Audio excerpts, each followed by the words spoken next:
नमः शिवाय। शिवजी सदा सहाय। ओम नमः शिवाय। गुरुजी सदा सहाय। शतरुद्र संहिता के अध्याय 33 से लेकर 38।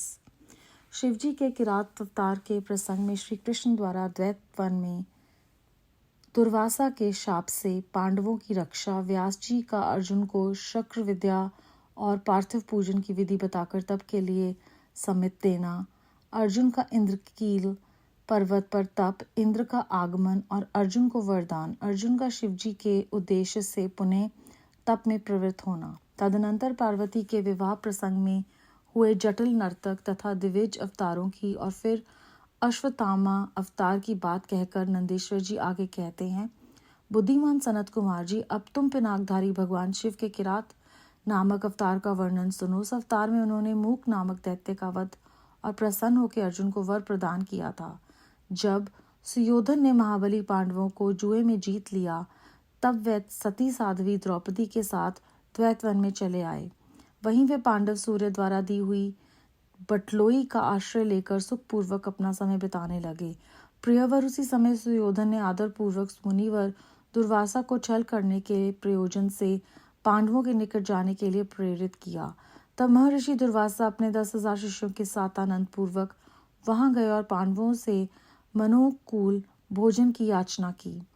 तब उन सभी पांडवों ने उनकी प्रार्थना स्वीकार करके दुर्वासा आदि तपस्वी मुनियों को स्नान करने के लिए भेजा। मुनीश्वर, इधर अन्न भाव के कारण वे सभी पांडव बड़े संकट में पड़ गए और मन ही मन प्राण त्याग देने का विचार करने लगे। तब द्रौपदी ने श्री कृष्ण का स्मरण किया। वे तत्काल ही वहां आ पहुंचे और शाक के पत्ते का भोग लगाकर उन सभी तपस्वियों को तृप्त कर दिया। फिर तो महर्षि दुर्वासा अपने शिष्यों को तृप्त हुआ जानकर वहां से चलते बने। इस प्रकार श्री कृष्ण की कृपा से उस समय पांडव संकट से मुक्त हुए। तदनंतर भगवान श्री कृष्ण ने पांडवों को शिवजी की आराधना करने की सम्मति दी। फिर व्यास जी ने भी आकर उन्हें शंकर के समाराधन का आदेश देते हुए कहा, शिवजी संपूर्ण दुखों का विनाश करने वाले हैं। वे भक्ति करने से थोड़े ही समय में प्रसन्न हो जाते हैं, इसीलिए सभी लोगों को शंकर जी की सेवा करनी चाहिए। वे महेश्वर प्रसन्न होने पर भक्तों की सारी अभिलाषाएं पूर्ण कर देते हैं, यहाँ तक कि वे इस लोक में सारा भोग और परलोक में मोक्ष तक दे डालते हैं।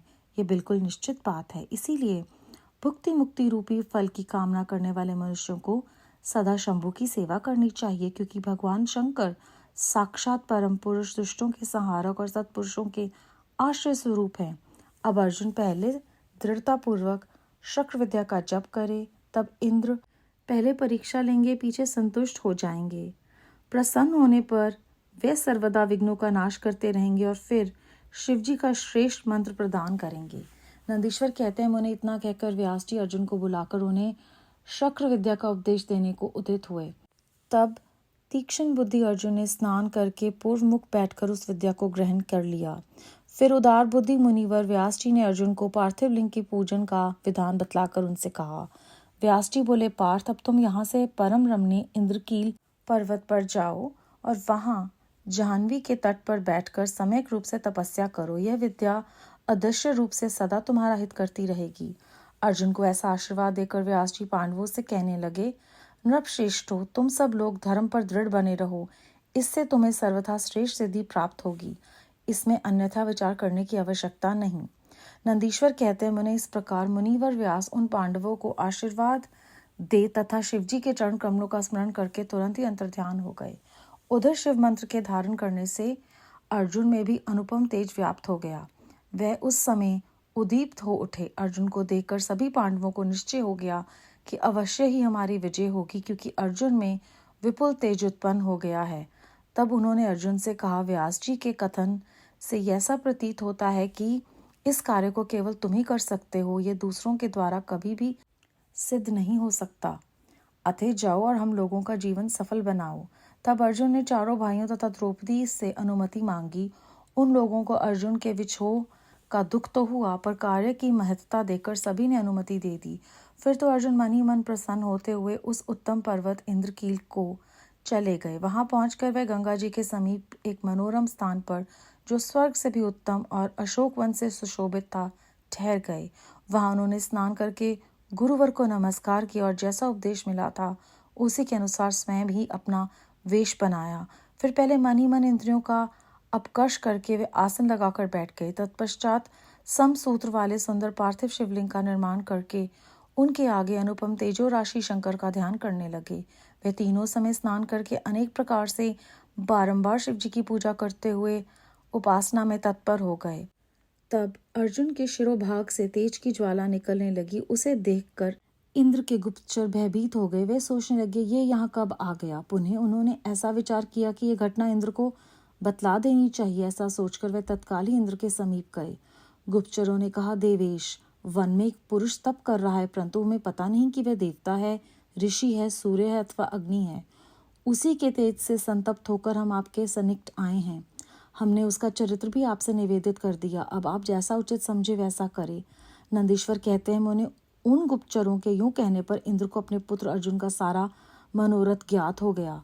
तब वे पर्वत रक्षकों को विदा करके स्वयं वहां जाने का विचार करने लगे। वे प्रवर इंद्र अर्जुन की परीक्षा करने के लिए वृद्ध ब्रह्मचारी ब्राह्मण का वेश बनाकर वहां पहुंचे। उस समय उन्हें आया हुआ देखकर पांडु पुत्र अर्जुन ने उनकी पूजा की और फिर उनकी स्तुति करके आगे खड़े हो पूछने लगे, ब्राह्मण बताइए, इस समय कहाँ से आपका शुभागमन हुआ है। इस पर ब्राह्मण वेशधारी इंद्र ने अर्जुन को ऐसे वचन कहे जिससे वे तप से डिग जाएं। पर जब अर्जुन को दृढ़ निश्चय देखा तब अपने स्वरूप में प्रकट होकर इंद्र ने अर्जुन को भगवान शंकर का मंत्र बताया और उसका जप करने की आज्ञा दी।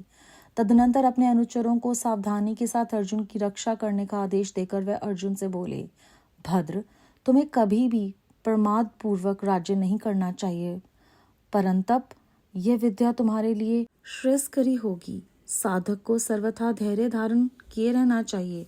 रक्षक तो भगवान शिव हैं ही। वे संपत्तियों और फल मोक्ष दोनों समान रूप देंगे, इसमें तनिक भी संशय नहीं है। नंदीश्वर कहते हैं, मुने इस प्रकार अर्जुन को वरदान देकर देवराज इंद्र शिव जी के चरण कमलों का स्मरण करते हुए अपने भवन को लौट गए।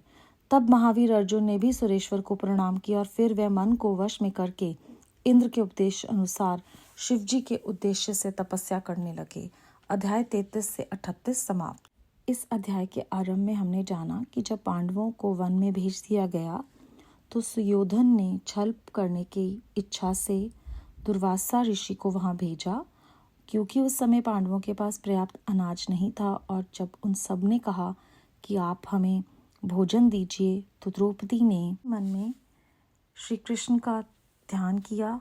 जब पांडव मनी मन प्राण त्यागने के बारे में सोच रहे थे, श्री कृष्ण ने उन्हें शाक दिए, जिसका भोग लगाकर महर्षि दुर्वासा और शिष्य तृप्त हो गए और वो वहां से चले गए। श्री कृष्ण ने अर्जुन को प्रेरणा दी कि वो शिवजी का स्मरण करे, क्योंकि शिवजी जो हैं वो संपूर्ण दुखों का विनाश करते हैं, बहुत जल्दी ही प्रसन्न हो जाते हैं और भक्तों की सारी अभिलाषाएं न सिर्फ इसी लोक में पूरी करते हैं और मोक्ष भी प्रदान करते हैं। इसके पश्चात वो उन्हें प्रेरणा देते हैं कि तुम शक्र विद्या का जप करो। व्यास जी अर्जुन को बुलाकर उन्हें शक्र विद्या का उपदेश देते हैं और कहते हैं कि तुम पार्थिव लिंग का पूजन करो और इंद्रनील पर्वत पर जाओ। और बाकी पांडवों को कहते हैं कि तुम भी धर्म पर दृढ़ बने रहो। तो हमें प्रेरणा मिलती है कि जब भी हमारा कोई एक परिवार का सदस्य किसी तपस्या में उदित होता है तो बाकी सारे परिवार का भी ये फर्ज बनता है कि वो धर्म पर दृढ़ बने रहें। तो जब वो वहाँ पर जाते हैं तो बहुत तेज को देखकर जितने भी इंद्र के गुप्तचर हैं वो भयभीत होकर इंद्र को बताते हैं कि वहाँ पर कोई आया है जो पता नहीं देवता है, ऋषि है, सूर्य है या अग्नि है। तो जब इंद्र वहाँ पर पहुँचते हैं एक ब्राह्मण का वेश धार कर, तो और बहुत कोशिश करते हैं कि वो अर्जुन जो हैं वो किसी तरह से अपने तप से डिग जाएं, लेकिन अर्जुन का दृढ़ निश्चय देखकर उन्हें अपने स्वरूप में प्रकट होना पड़ता है और फिर वो भगवान शंकर का मंत्र बताते हैं और इस प्रकार वो उन्हें कहते हैं कि तुम्हें हमेशा धैर्य करना चाहिए।